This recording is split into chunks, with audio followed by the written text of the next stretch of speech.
Pemirsa, rencana KPU menambah syarat pembubuhan materai pada surat dukungan calon perseorangan dinilai makin memperberat calon perseorangan dalam kontestasi pilkada. Tujuan KPU merencanakan aturan ini pun dipertanyakan. Komisi Pemilihan Umum mencantumkan penambahan syarat berupa materai dalam setiap lembar surat dukungan calon perseorangan atau dokumen dukungan secara kolektif. Penambahan syarat ini tercantum pada draft perubahan kedua atas peraturan KPU nomor 9 tahun 2015 pada pasal 14 ayat 8. Penambahan syarat ini dinilai menambah beban bagi calon perseorangan yang akan maju dalam pilkada. Jika mengambil contoh pilkada DKI Jakarta yang memiliki syarat minimum 532.000 dukungan, maka biaya yang harus ditanggung calon perseorangan di DKI sekitar 3.192 juta rupiah. Autentifikasi dukungan itu oleh pendukung akan dibuktikan secara faktual. Jadi tidak akan ada maknanya materai kalau ketika faktual orang tidak mengakui dia mendukung walaupun sudah ada materai. Tapi kalaupun tidak ada materai, ketika diverifikasi faktual dia betul mendukung, kan secara legitimasi dan otentisitas kan sangat otentik gitu verifikasi faktual desa satu. Menurut Titi Anggraini, persyaratan materai pada surat dukungan ini berlawanan dengan semangat pilkada yang lebih mudah dan berbiaya murah diakses baik oleh calon kepala daerah maupun oleh pemilih dalam pilkada. Tim Liputan Metro TV. Ya, setelah dikritik terkait rencana perubahan Peraturan KPU nomor 9 tahun 2015 terkait syarat materai pada dokumen dukungan calon perseorangan, KPU akhirnya meralat syarat materai hanya pada dokumen dukungan desa atau kelurahan. Jadi tidak ke pernyataan-pernyataan setiap satu dukungan, satu pendukung yang kemarin dibicarakan. Memang di dalam draft kami bunyinya demikian. Tetapi setelah kami periksa kembali, kami mendengar masukan, tadi malam kami sudah bahas, hari ini saya bahas, kami hanya akan mengatur pemasangan materai itu pada dokumen dukungan per desa atau kelurahan. Jadi untuk DKI, ya tentu hanya sebanyak desa atau kelurahannya saja yang 250 sekian itu. Ya, meski sudah diralat, saya tetap akan tanyakan langsung terkait apa sebenarnya alasan KPU mengajukan syarat baru bagi calon perseorangan yang ingin maju dalam pilkada serentak nanti dan juga seberapa efektifkah kira-kira sebuah materai digunakan sebagai alat keabsahan. Saya ingin tanyakan ke dua orang narasumber yang sudah menemani saya di studio malam hari ini. Ada inisiator teman Ahok, Singgi Hudyasono. Selamat malam. Selamat malam, Mas Wahyu. Mas Singgi, terima kasih sudah hadir, dan juga ada Direktur Eksekutif Perkumpulan untuk Pemilu dan Demokrasi Perludem, Titi Anggraini. Mbak Titi, terima kasih. Dan juga ada Komisioner KPU Hadar Nafis Gumai bergabung langsung dari luar studio. Pak Hadar, selamat malam.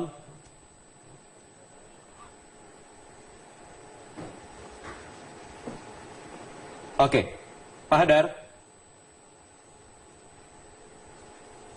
Dengar, hilang. Ya, Pak Hadar, sudah bisa dengar suara saya, Pak Hadar? Iya, sekarang sudah dengar, silakan. Ya, Pak Hadar, jadi apa alasannya terkait draft rancangan perubahan PKPU baru ini terkait materai yang digunakan sebagai alat keabsahan, walaupun sudah ada ralat nih tadi sore, Pak Hadar? Ya, saya kira yang kami upayakan adalah untuk memastikan atau memperjelas peraturan yang ada selama ini.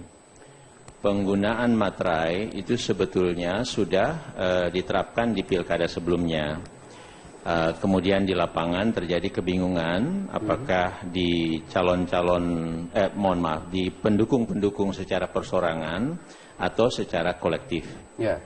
Nah, kemudian kami mencoba mengaturnya. Jadi tujuan penggunaan materai sebetulnya ingin memastikan bahwa pihak-pihak atau mereka yang memberikan dukungan itu sungguh-sungguh memang mereka mendukung. Iya, silakan, Pak Hadar. Tetapi kemudian setelah kami diplik dan kemudian kami juga membahasnya kembali secara cukup intensif tadi malam dan tadi siang, kami kemudian mengambil keputusan bahwa pemastian untuk dukungan itu betul-betul ada dan itu berangkat atau diperoleh dari pasangan calon ini, itu hanya diperlukan pada tingkat desa atau kelurahan dari setiap daerah yang pilkada. Ya, itu sudah disepakati Pak Hadar ya oleh komisioner yang lain ya? Sudah Disepakati. Tapi pertanyaannya draftnya sudah diubah juga atau belum? Ya. Karena nanti kan harus dibawa juga ke DPR. Tapi dijawab nanti usai jeda headline news pukul 19 waktu Indonesia Barat. Kita akan kembali sesaat lagi. Pak Hadar tahan sebentar, tetap di Prime Time News.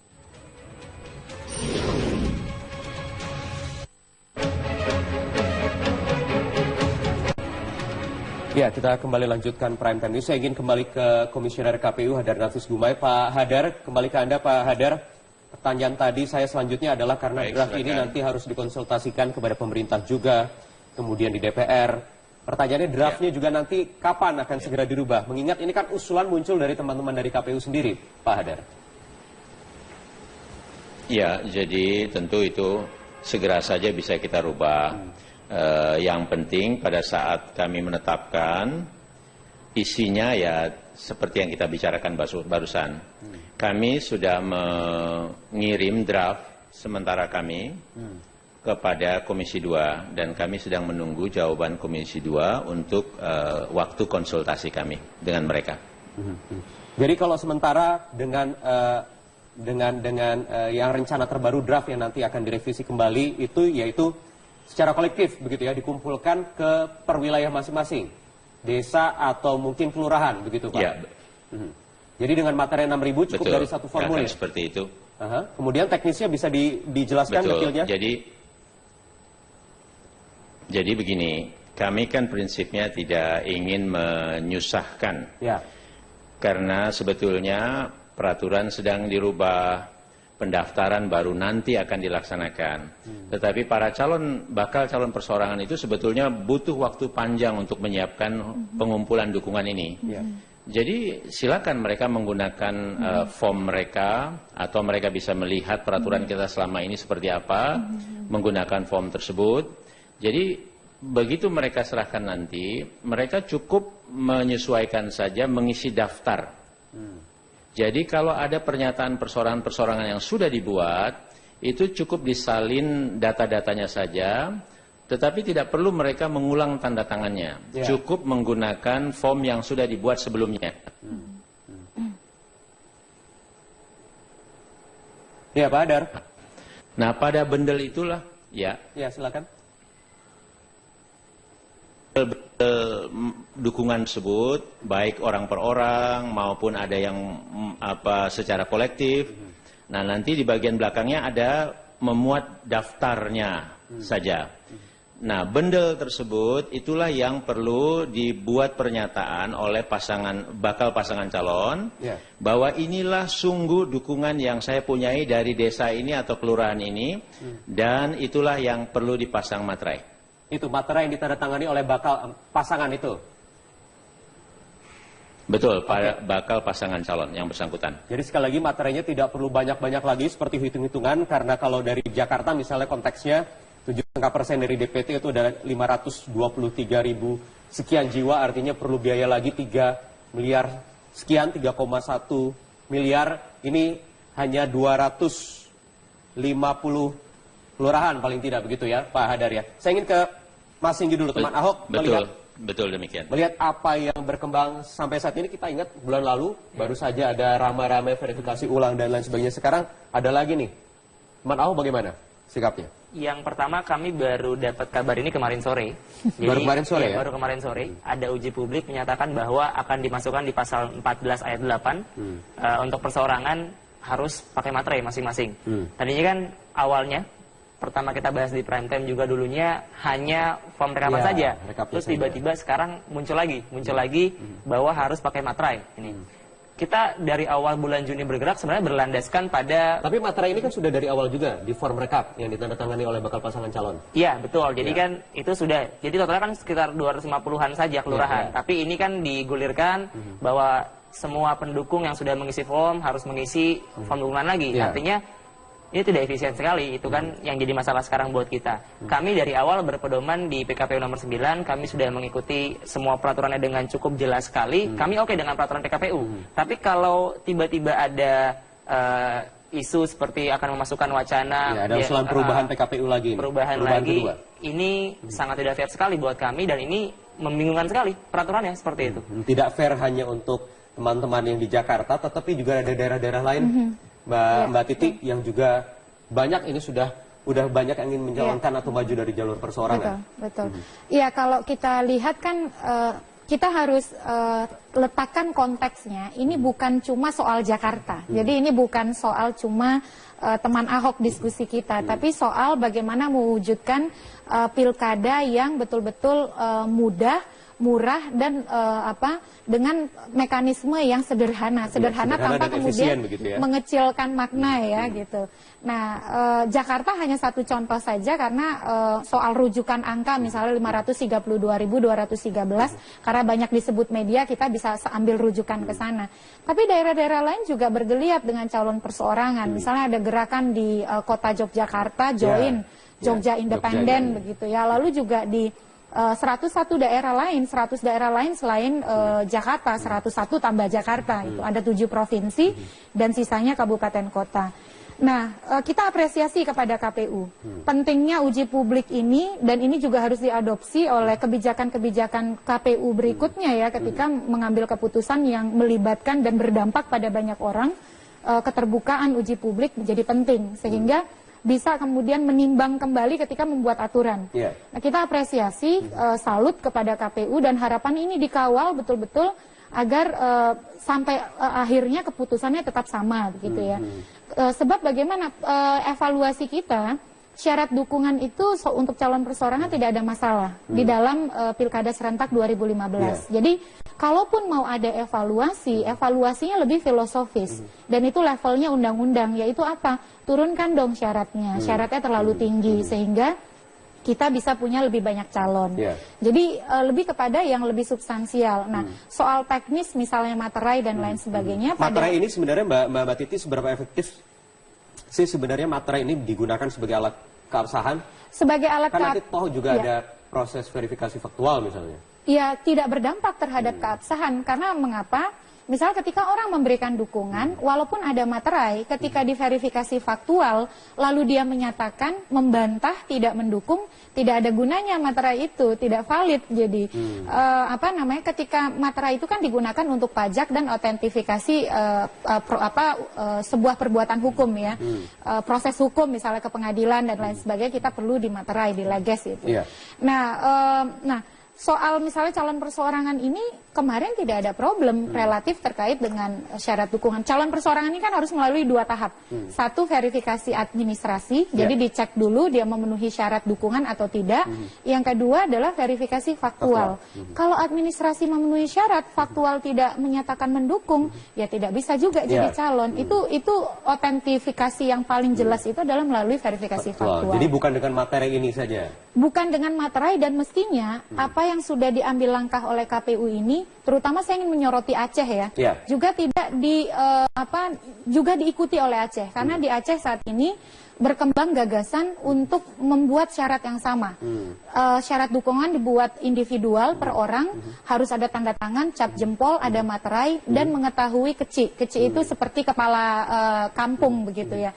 Dan diumumkan di menasah atau di kantor keci. Nah, KPU sudah bagus. KPU sangat demokratis, mendengarkan suara publik, berusaha membuat pilkada yang murah dan sederhana.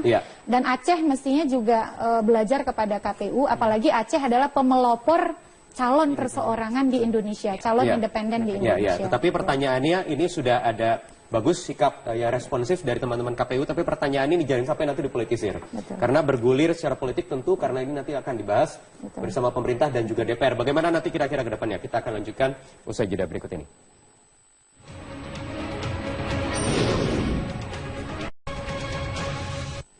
Ya, kita kembali lanjutkan. Saya ingin kembali ke Pak Hadar. Pak Hadar, ini bagaimana kemudian nanti menjaga semangatnya? Tadi sudah ditegaskan oleh Mbak Titi Anggraini yang terus mengawal apa isu-isu yang berkembang di KPU. Tetapi kan pertanyaannya nanti juga harus dibahas ini bersama pemerintah dan juga DPR. Bagaimana ini tetap menjaga semangat ini? Semangat pemilu yang sederhana dan juga efisien dengan peraturan-peraturan yang diatur melalui PKPU ini. Ya, itu juga menjadi pegangan kami. Dan tentu kami akan memastikan peraturan itu akan seperti yang barusan kami sudah sampaikan dan juga menjadi kesepakatan kami di pleno. Dan saya kira semua ini tanpa merefer atau berkaitan dengan pilkada di daerah tertentu, tetapi ini penerapan secara nasional tentu kami memikirkannya. Bahwa kami akan berkonsultasi tentu itu suatu kewajiban dan tidak ada masalah buat kami. Kita lihat saja nanti perjalanannya dan biasanya apa yang sudah kami yakini itu yang tepat kami laksanakan, itulah yang akan menjadi keputusan. Ya, Pak Hadar, agar nanti di kemudian hari tidak ada lagi rencana-rencana perubahan kedua terhadap PKPU tahun 2015 ini, ada tidak hal-hal mungkin yang bisa disampaikan ke kami? Di sini ada Mbak Titi Anggraini dari Perludem, teman-teman aktivis pemantau pemilu dan juga teman Ahok misalnya sebagai perwakilan dari pasangan calon yang akan maju dari jalur perseorangan. Pak Hadar. Ya, saya kira tentu untuk para calon peserta ini ya bekerjalah sesuai dengan aturan, karena kami nanti akan memeriksanya dengan ketat baik secara administrasi maupun secara faktual. Karena di banyak pilkada yang sudah berlangsung tidak sedikit sebetulnya dukungan-dukungan yang diberikan itu dukungan yang tidak sebenarnya. Jadi kami betul-betul akan mengecek satu persatu. Jadi secara dokumen kelihatan ada KTP-nya, ada tanda tangannya, ada materainya, begitu. Tapi ternyata setelah kami tanyakan, orang itu tidak tahu sama sekali mengenai ini. Dan itu banyak terjadi. Nah, oleh karena itu kami berharap semua pihak, termasuk para calon peserta, betul-betul menyiapkan dokumen ini dengan baik, dan ini akan memperlancar untuk kita semua. Ya. Teman Ahok, Mas Singgi, harus menyiapkan ini nanti proses verifikasi faktual, bagaimana nanti memilah-milih. Dari berapa sekarang terakhir 630.000 sudah lewat dari 523.000 jiwa syarat yang diatur oleh undang-undang. Bagaimana menyiapkan supaya nanti tidak tergerus banyak nih? Kalau dibilang kami bersungguh-sungguh, saya kan Pak Hadar bilang bahwa materai digunakan untuk orang yang bersungguh-sungguh seperti itu. Tapi kalau kami bilang bahwa semua sekarang datang ke booth kami, ke posko-posko kami, artinya mereka bersungguh-sungguh sekali gitu kan. Nah, kami sudah siapkan dengan matang sekali dari bulan Juni, dan sekarang ada formulir baru. Kami mengulang kembali administrasinya. Kami yakin sekali dan optimis sekali bahwa 90% atau bahkan 100% data yang masuk ke kami itu real. Real dan tidak akan tergerus dengan mungkin tidak ada nomor handphonenya seperti itu. Jadi kami yakin sekali bahwa KPU profesional dalam hal ini. Sudah mulai pelan-pelan ikut verifikasi tidak? Sudah, kami sudah melakukan verifikasi internal. Yang pertama ketika formulir masuk ke sekretariat kami call by phone dulu masing-masing ya, secara random sampling. Kemudian kami melakukan scanning data berbentuk image. Kami juga trace-nya sangat baik sekali datanya. Jadi mudah-mudahan data yang kami setorkan nanti ke KPUD dapat diterima dengan cukup baik sekali dan real, intinya seperti itu. Oke, Mbak Titi, tadi Anda bicara ini konteksnya jangan lokal begitu ya? Daerah-daerah tertentu yang akan menyelenggarakan pilkada serentak. Ada 101 daerah yang nanti akan menyelenggarakan, dan juga sudah bergejolak tadi calon-calon perseorangan bakal banyak yang maju nanti di daerah-daerah yang lain, tidak hanya di Jakarta. Tapi bagaimana nanti konteks ini bisa diterapkan semua, tidak hanya Jakarta, mungkin yang bisa dijadikan percontohan teman-teman di daerah. Ya, saya kira sekali lagi KPU dalam menyusun ini berpegangan pada semangat dan aspirasi publik ya. Jadi ketika KPU mengubah ketentuan yang coba dia tawarkan, melihat dan menangkap aspirasi dan kepentingan publik, menandakan bahwa KPU kita yang sekarang responsif dan betul-betul pada semangat ingin melakukan yang terbaik untuk pilkada kita. Jadi kita apresiasi pada langkah itu. Nah, yang kedua, janji untuk memastikan ini menjadi kebijakan nasional, saya kira janji yang juga kita akan kawal terus ya. Karena tadi jangan sampai ada daerah yang ternyata KPU membuat kebijakan yang sangat positif, tapi daerah yang dengan bingkai misalnya kehususan atau keistimewaan berusaha mengatur berbeda. Karena calon perseorangan ini adalah unik Indonesia, bukan unik daerah-daerah tertentu saja. Dia dibolehkan untuk seluruh wilayah Indonesia sebab pilihan politik untuk berpartisipasi dalam kehidupan demokrasi itu partai itu salah satu saja, salah duanya gitu ya. Yang kedua tidak salah, itu adalah calon perseorangan. Jadi ini merupakan ibaratnya adalah anak kandung reformasi yang dua-duanya harus kita jaga. Jadi tidak saling mengesampingkan satu sama lain. Partai politik konstitusional dan mendapatkan tempat yang sangat terhormat dalam demokrasi kita, tapi calon perseorangan juga dijamin oleh konstitusi kita, sudah diputuskan oleh Mahkamah Konstitusi. Dan tantangan kita adalah melahirkan pilkada yang ramah bagi semua orang. Draft sekarang sudah diajukan oleh KPU ke DPR dan juga pemerintah, sementara kalau dari apa yang dipantau oleh teman-teman di Perludem misalnya, ada poin-poin apa lagi yang kira-kira nanti jangan sampai memicu kontroversi atau polemik lagi di kemudian hari? Iya, kalau kita lihat kemarin draft PKPU pencalonan revisi ada banyak kemajuan yang ditawarkan. Misalnya calon boleh diganti kalau berhalangan tetap atau meninggal dunia. Itu yang menimbulkan kontroversi di beberapa daerah. Sekarang pasangan calon ataupun partai lebih punya banyak alternatif. Tapi yang kedua adalah soal mantan terpidana. Karena misalnya ada pengaturan mantan terpidana boleh tidak terbuka, boleh tidak jujur kepada publik asal sudah menjalani hukuman 5 tahun sebelumnya. Ini menurut kami bertentangan dengan putusan MK. Kita harus bantu publik mengenali siapa calon yang diusung, terutama kalau orang yang punya problem hukum. Jangan biarkan mereka menolak untuk jujur dan terbuka bahwa mereka punya problem hukum di masa lalu dan pernah menjadi narapidana atau terpidana. Itu juga yang harus kita cermati, tapi kalau yang lain saya kira KPU sudah cukup baik mengatur. Ini sudah masuk rencana perubahan PKPU yang kedua, nanti akan dibahas bersama DPR dan juga pemerintah. Anda optimistis ini bisa goal seperti apa yang sudah menjadi komitmen dari Pak Hadar dan teman-teman komisioner lain di KPU untuk diralat perubahannya tadi? Demi teman-teman di daerah, tidak hanya satu daerah saja. Kita harus optimis dan yang pasti kita kawal bersama. Oke. Baik. Terima kasih Mbak Titi. Pak Hadar, kami akan nantikan terus bagaimana perkembangannya dan juga bagaimana kira-kira teman-teman KPU juga bisa menjaga komitmen. Iya, sedikit mengenai pengaturan di tempat lain. Jadi tadi juga kita sudah bahas untuk daerah-daerah yang punya undang-undang khusus. Pada dasarnya hanya kami atur yang ada perbedaan itu kalau memang di undang-undang khusus daerah masing-masing tersebut diatur berbeda dari undang-undang pilkada kita sekarang. Kalau tidak ada, itu harus mengikuti undang-undang pilkada kita sekarang dan peraturan KPU-nya. Baik. Terima kasih Pak Hadar Nafis Gubay atas waktunya di Prime Time News malam hari ini. Sama-sama, mudah-mudahan bermanfaat. Sekali lagi terima kasih sudah hadir di Prime Time News. Pemirsa, demikian perbincangan di paruh kedua yang sekaligus mengakhiri perjumpaan kita di Prime Time News malam hari ini. Saya Wahyu Wiwoho pamit undur diri. Terima kasih, sampai jumpa.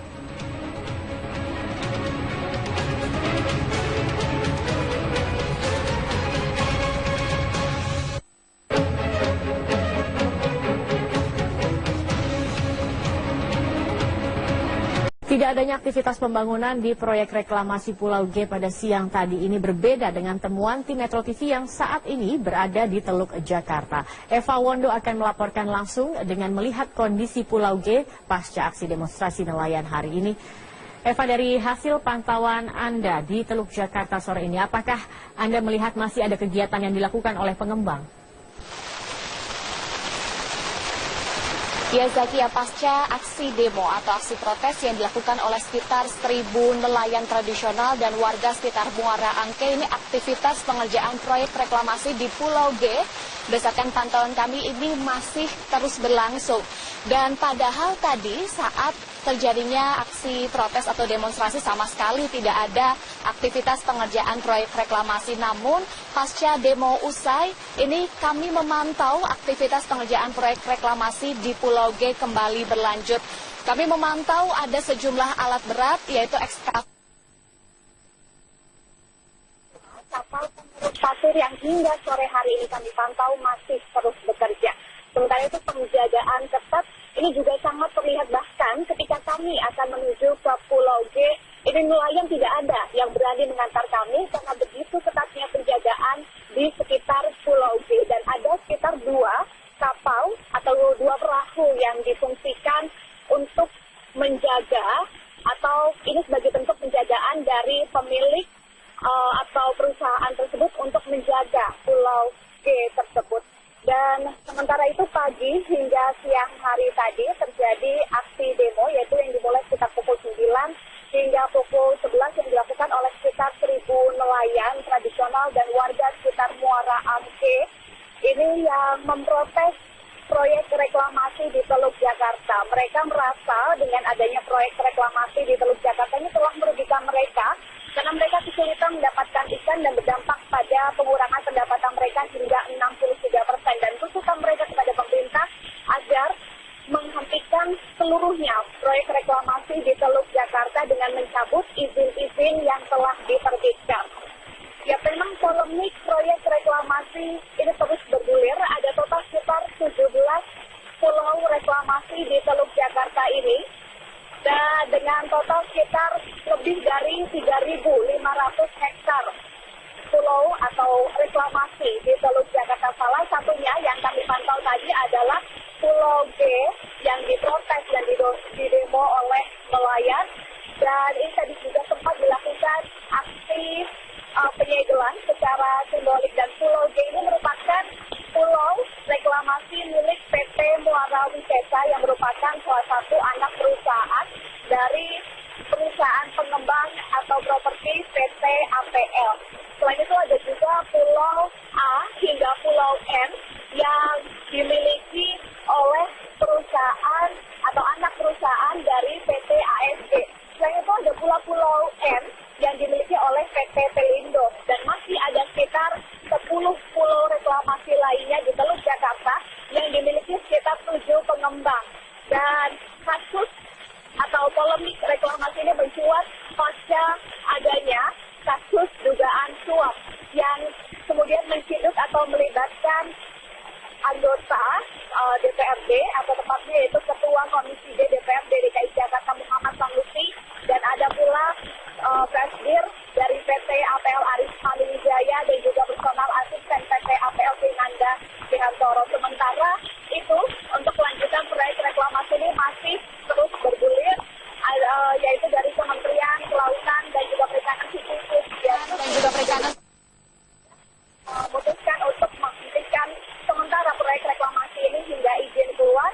Sementara itu Gubernur DKI Jakarta Basuki Cahayapurnama ini juga mengatakan telah membentuk tim dengan Kementerian Lingkungan Hidup dan Kehutanan untuk menganalisa lebih jauh proyek reklamasi di Teluk Jakarta ini. Zakia, untuk sementara demikian yang dapat kami laporkan. Kembali ke Anda di studio. Ya, baik. Terima kasih Eva Wondo atas informasinya. Pemastian untuk dukungan itu betul-betul ada dan itu berangkat atau diperoleh dari pasangan calon ini, itu hanya diperlukan pada tingkat desa atau kelurahan dari setiap daerah yang pilkada. Ya, itu sudah disepakati Pak Hadar ya, oleh komisioner yang lain ya? Sudah disepakati. Tapi pertanyaannya, draftnya sudah diubah juga atau belum? Ya. Karena nanti kan harus dibawa juga ke DPR. Tapi dijawab nanti usai jeda Headline News pukul 19 waktu Indonesia Barat. Kita akan kembali sesaat lagi. Pak Hadar, tahan sebentar. Tetap di Prime Time News.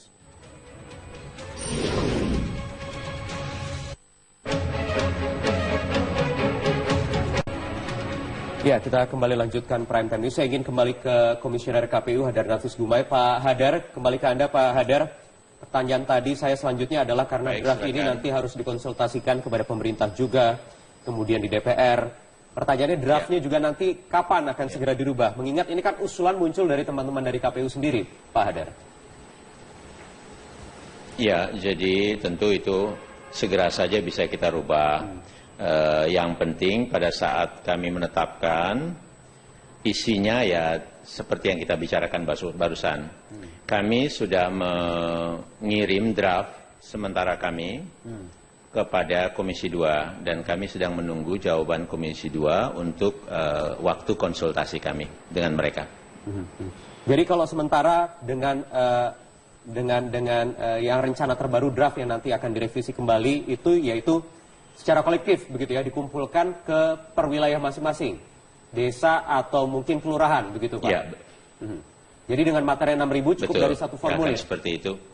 Kemudian teknisnya bisa dijelaskan detailnya? Jadi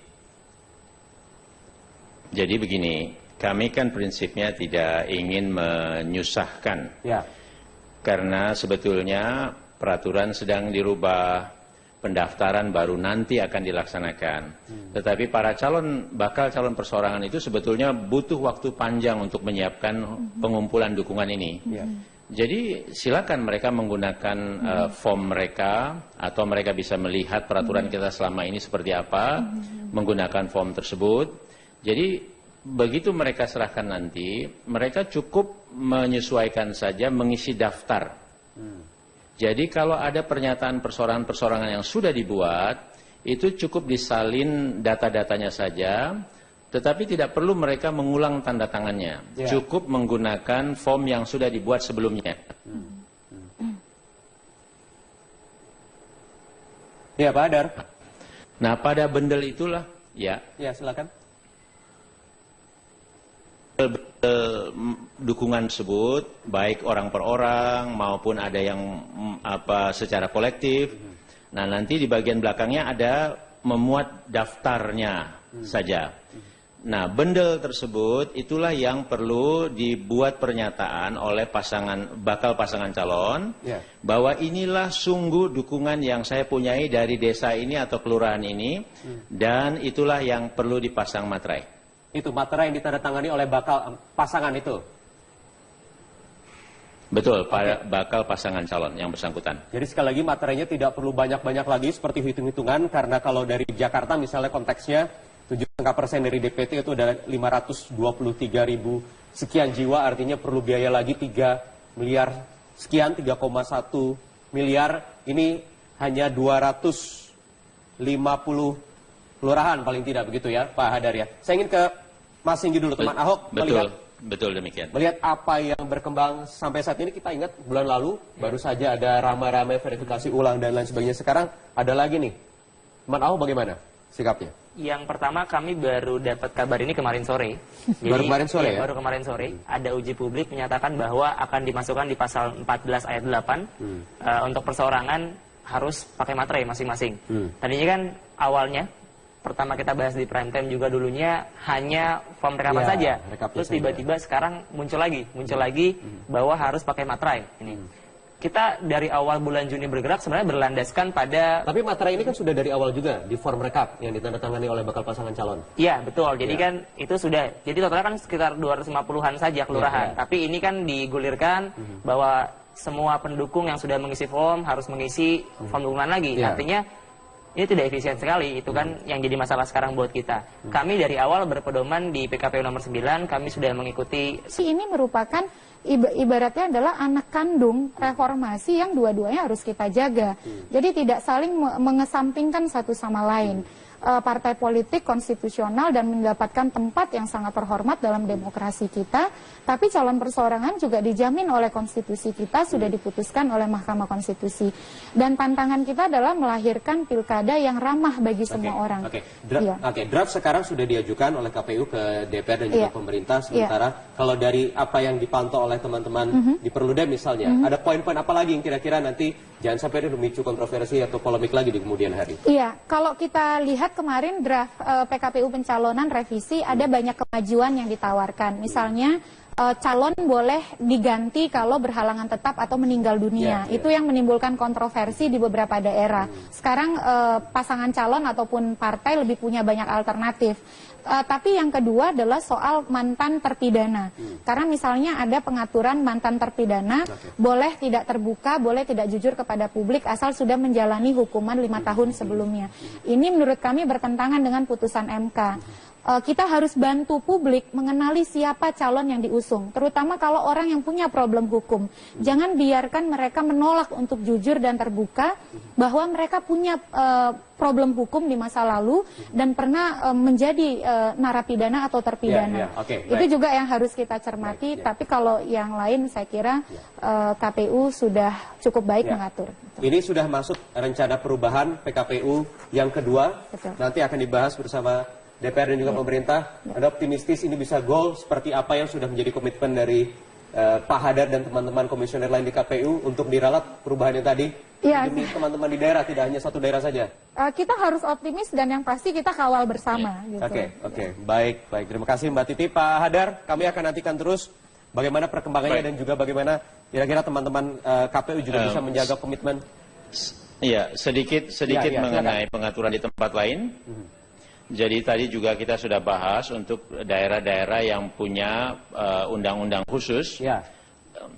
Pada dasarnya hanya kami atur yang ada perbedaan itu kalau memang di undang-undang khusus daerah masing-masing tersebut diatur berbeda dari undang-undang pilkada kita sekarang. Kalau tidak ada, itu harus mengikuti undang-undang pilkada kita sekarang dan peraturan KPU-nya. Oke, baik. Terima kasih Pak Hadar Nafis Gubay atas waktunya di Prime Time News malam hari ini. Sama-sama, mudah-mudahan bermanfaat. Ya, sekali lagi terima kasih sudah hadir di Prime Time News. Pemirsa, demikian perbincangan di paruh kedua yang sekaligus mengakhiri perjumpaan kita di Prime Time News malam hari ini. Saya Wahyu Wiwoho pamit undur diri. Terima kasih, sampai jumpa.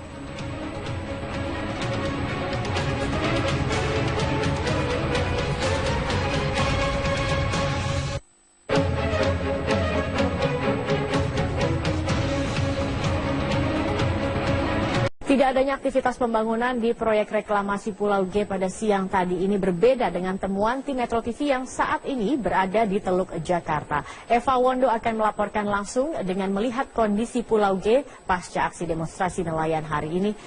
Eva, dari hasil pantauan Anda di Teluk Jakarta sore ini, apakah Anda melihat masih ada kegiatan yang dilakukan oleh pengembang?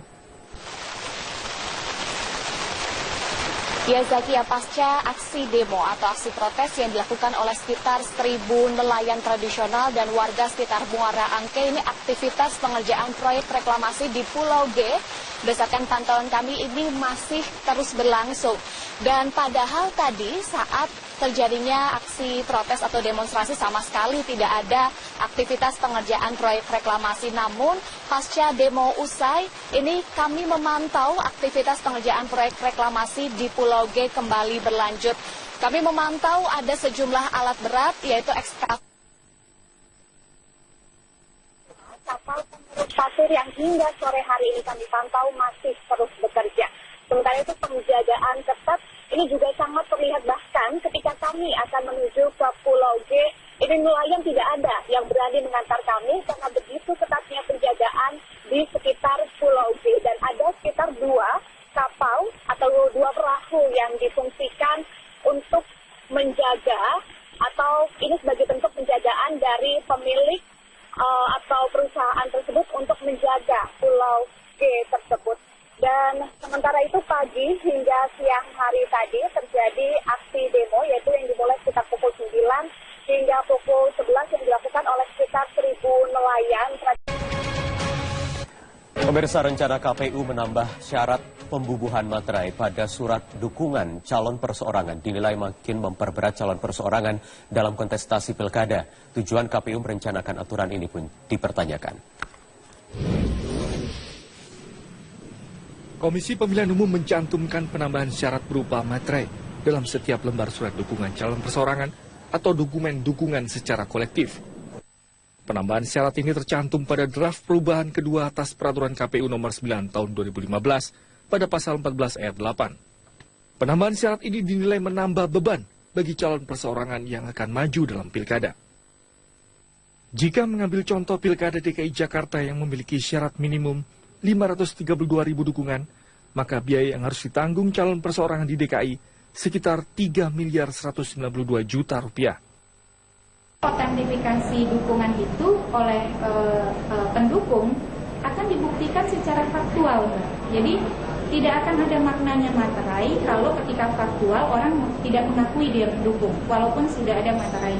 Tapi kalaupun tidak ada materai, ketika diverifikasi faktual dia betul mendukung, kan secara legitimasi dan otentisitas kan sangat otentik gitu, verifikasi faktual desa satu. Menurut Titi Anggraini, persyaratan materai pada surat dukungan ini berlawanan dengan semangat pilkada yang lebih mudah dan berbiaya murah diakses baik oleh calon kepala daerah maupun oleh pemilih dalam pilkada. Tim Liputan Metro TV. Ya, setelah dikritik terkait rencana perubahan peraturan KPU nomor 9 tahun 2015 terkait syarat materai pada dokumen dukungan calon persorangan, KPU akhirnya meralat syarat materai hanya pada dokumen dukungan desa atau kelurahan.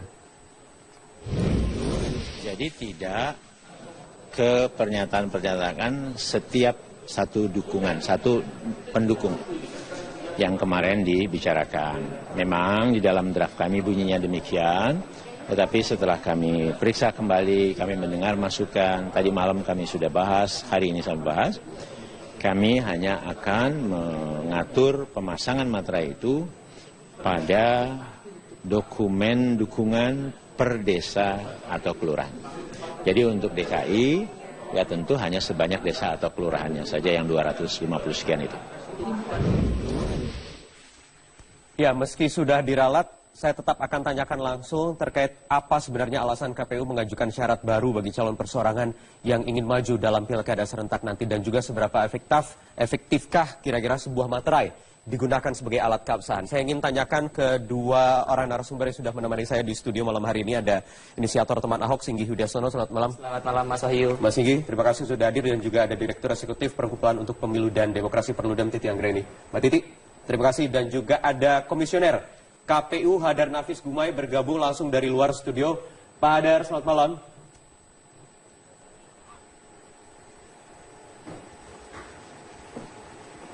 Oke, Pak Hadar. Dengar, hilang. Ya, Pak Hadar, sudah bisa dengar suara saya, Pak Hadar? Iya, sekarang sudah dengar, silakan. Ya, Pak Hadar, jadi apa alasannya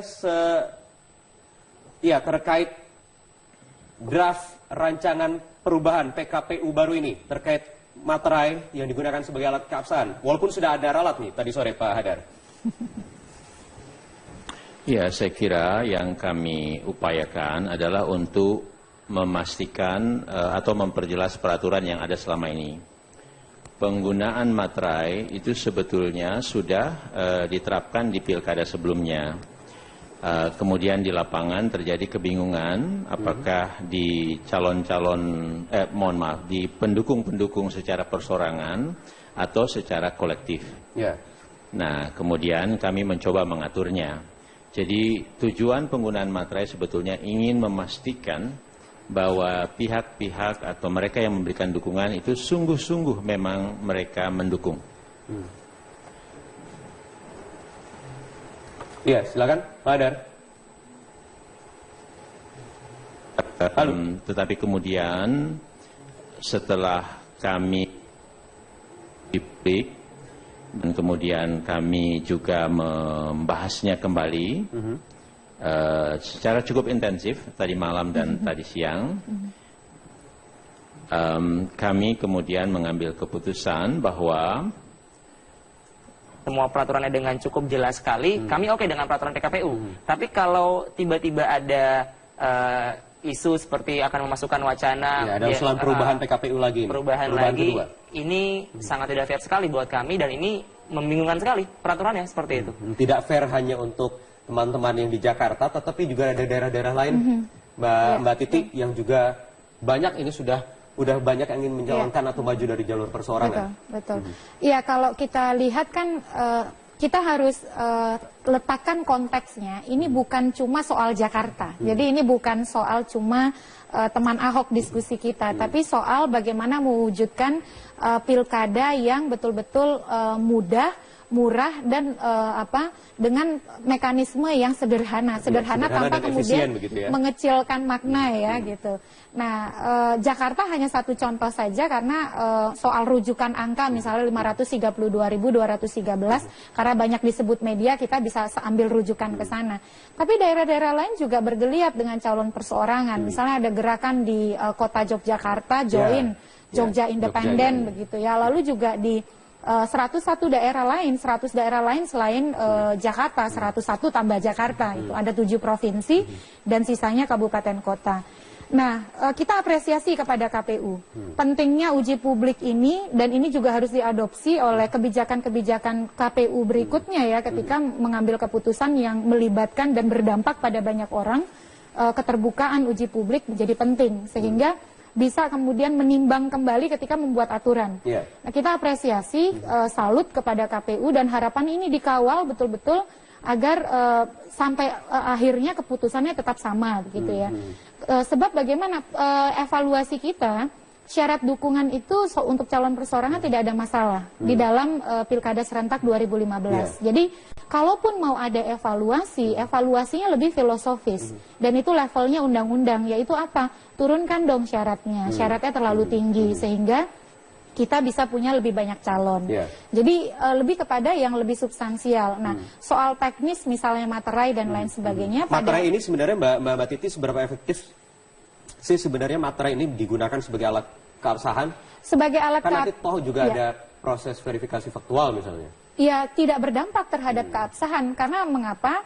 Misal ketika orang memberikan dukungan, walaupun ada materai, ketika diverifikasi faktual, lalu dia menyatakan, membantah, tidak mendukung, tidak ada gunanya materai itu, tidak valid. Jadi, ketika materai itu kan digunakan untuk pajak dan otentifikasi sebuah perbuatan hukum ya. Proses hukum misalnya ke pengadilan dan lain sebagainya, kita perlu di materai, di leges gitu. Nah, soal misalnya calon perseorangan ini kemarin tidak ada problem relatif terkait dengan syarat dukungan. Calon perseorangan ini kan harus melalui 2 tahap. Satu, verifikasi administrasi, jadi dicek dulu dia memenuhi syarat dukungan atau tidak. Yang kedua adalah verifikasi faktual. Kalau administrasi memenuhi syarat, faktual tidak menyatakan mendukung, ya tidak bisa juga jadi calon. Itu otentifikasi yang paling jelas itu adalah melalui verifikasi faktual. Jadi bukan dengan materi ini saja? Bukan dengan materai, dan mestinya apa yang sudah diambil langkah oleh KPU ini, terutama saya ingin menyoroti Aceh ya, juga tidak juga diikuti oleh Aceh, karena di Aceh saat ini berkembang gagasan untuk membuat syarat yang sama. Syarat dukungan dibuat individual per orang, harus ada tanda tangan, cap jempol, ada materai, dan mengetahui keci. Keci itu seperti kepala kampung begitu ya. Dan diumumkan di menasah atau di kantor keci. Nah, KPU sudah bagus. KPU sangat demokratis, mendengarkan suara publik, berusaha membuat pilkada yang murah dan sederhana. Dan Aceh mestinya juga belajar kepada KPU, apalagi Aceh adalah pemelopor calon perseorangan di Indonesia, calon independen di Indonesia. Tetapi pertanyaannya ini sudah ada bagus sikap yang responsif dari teman-teman KPU, tapi pertanyaan ini jangan sampai nanti dipolitisir. Karena bergulir secara politik tentu, karena ini nanti akan dibahas bersama pemerintah dan juga DPR. Bagaimana nanti kira-kira ke depannya? Kita akan lanjutkan usai jeda berikut ini.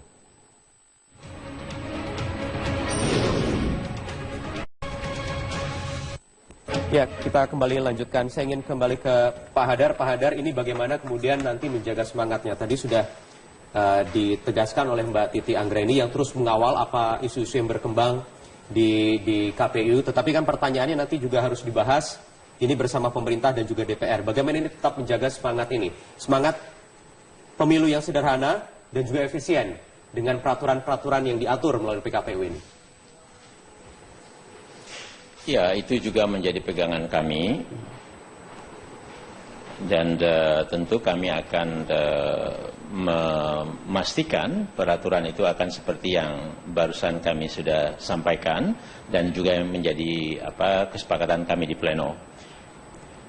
Dan saya kira semua ini tanpa merefer atau berkaitan dengan pilkada di daerah tertentu, tetapi ini penerapan secara nasional tentu kami memikirkannya. Bahwa kami akan berkonsultasi tentu itu suatu kewajiban dan tidak ada masalah buat kami. Kita lihat saja nanti perjalanannya dan biasanya apa yang sudah kami yakini itu yang tepat kami laksanakan, itulah yang akan menjadi keputusan. Ya, Pak Hadar, agar nanti di kemudian hari tidak ada lagi rencana-rencana perubahan kedua terhadap PKPU tahun 2015 ini, ada tidak hal-hal mungkin yang bisa disampaikan ke kami? Di sini ada Mbak Titi Anggraini dari Perludem, teman-teman aktivis pemantau pemilu dan juga teman Ahok misalnya sebagai perwakilan dari pasangan calon yang akan maju dari jalur perseorangan. Pak Hadar. Ya, saya kira tentu untuk para calon peserta ini ya bekerjalah sesuai dengan aturan, karena kami nanti akan memeriksanya dengan ketat baik secara administrasi maupun secara faktual. Karena di banyak pilkada yang sudah berlangsung tidak sedikit sebetulnya dukungan-dukungan yang diberikan itu dukungan yang tidak sebenarnya. Jadi kami betul-betul akan mengecek satu persatu. Jadi secara dokumen kelihatan, oh ada KTP-nya, ada tanda tangannya, ada materainya, begitu. Tapi ternyata setelah kami tanyakan, orang itu tidak tahu sama sekali mengenai ini. Dan itu banyak terjadi. Nah, oleh karena itu kami berharap semua pihak, termasuk para calon peserta, betul-betul menyiapkan dokumen ini dengan baik, dan ini akan memperlancar untuk kita semua. Teman Ahok, Mas Singgi, harus menyiapkan ini nanti proses verifikasi faktual, bagaimana nanti memilah-milih dari berapa sekarang terakhir 630.000 sudah lewat dari 523.000 jiwa syarat yang diatur oleh undang-undang. Bagaimana menyiapkannya supaya nanti tidak tergerus banyak nih? Kalau dibilang kami bersungguh-sungguh, tadi kan Pak Hadar bilang bahwa materai digunakan untuk orang yang bersungguh-sungguh seperti itu. Tapi kalau kami bilang bahwa semua sekarang datang ke booth kami, ke posko-posko kami, artinya mereka bersungguh-sungguh sekali gitu kan. Nah, kami sudah siapkan dengan matang sekali dari bulan Juni, dan sekarang ada formulir baru. Kami mengulang kembali administrasinya. Kami yakin sekali dan optimis sekali bahwa 90% atau bahkan 100% data yang masuk ke kami itu real. Real dan tidak akan tergerus dengan mungkin tidak ada nomor handphonenya seperti itu. Jadi kami yakin sekali bahwa KPU profesional dalam hal ini. Sudah mulai pelan-pelan ikut verifikasi tidak? Sudah, kami sudah melakukan verifikasi internal. Yang pertama ketika formulir masuk ke sekretariat, kami call by phone dulu masing-masing secara random sampling. Kemudian kami melakukan scanning data berbentuk image. Kami juga trace-nya sangat baik sekali datanya. Jadi mudah-mudahan data yang kami setorkan nanti ke KPUD dapat diterima dengan cukup baik sekali dan real, intinya seperti itu. Oke, Mbak Titi, tadi Anda bicara ini konteksnya jangan lokal begitu ya? Daerah-daerah tertentu yang akan menyelenggarakan pilkada serentak. Ada 101 daerah yang nanti akan menyelenggarakan, dan juga sudah bergejolak tadi calon-calon perseorangan bakal banyak yang maju nanti di daerah-daerah yang lain, tidak hanya di Jakarta. Tapi bagaimana nanti konteks ini bisa diterapkan semua, tidak hanya Jakarta, mungkin yang bisa dijadikan percontohan teman-teman di daerah. Ya, saya kira sekali lagi KPU dalam menyusun ini berpegangan pada semangat dan aspirasi publik ya. Jadi ketika KPU mengubah ketentuan yang coba dia tawarkan, melihat dan menangkap aspirasi dan kepentingan publik, menandakan bahwa KPU kita yang sekarang responsif dan betul-betul pada semangat ingin melakukan yang terbaik untuk pilkada kita. Jadi kita apresiasi pada langkah itu. Nah, yang kedua, janji untuk memastikan ini menjadi kebijakan nasional, saya kira janji yang juga kita akan kawal terus ya. Karena tadi jangan sampai ada daerah yang ternyata KPU membuat kebijakan yang sangat positif, tapi daerah yang dengan bingkai misalnya kehususan atau keistimewaan berusaha mengatur berbeda.